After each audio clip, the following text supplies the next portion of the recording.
एक बार की बात है। एक राजा था, बड़ा ही दयालु और समझदार।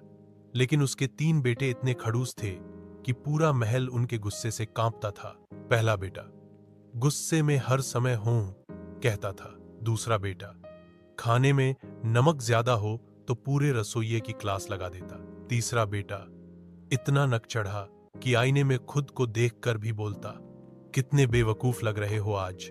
राजा परेशान हो गया। उसने कहा, अब बस, तुम तीनों को एक एक काम दूंगा। जो फेल होगा उसका खाना अगले महीने सिर्फ कड़वा करेला होगा।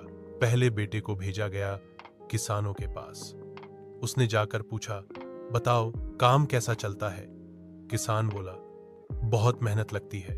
बेटा बोला, अच्छा तो मेहनत तुम करो, मैं देखता हूं। किसानों ने उसको हल पकड़ाकर इतना खेत जोतवाया कि शाम को बेटा गिर पड़ा और बोला, अब समझ आया कि गुस्से से खेत नहीं जोते जाते।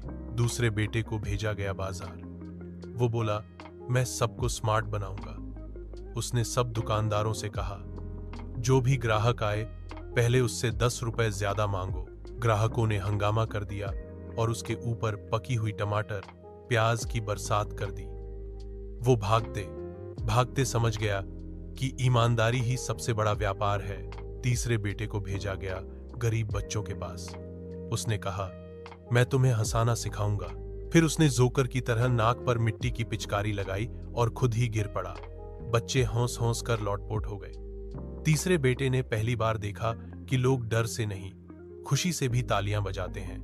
जब तीनों लौटे तो राजा ने हंसते हुए कहा, देखा बेटा, जनता का प्यार असली गद्दी है।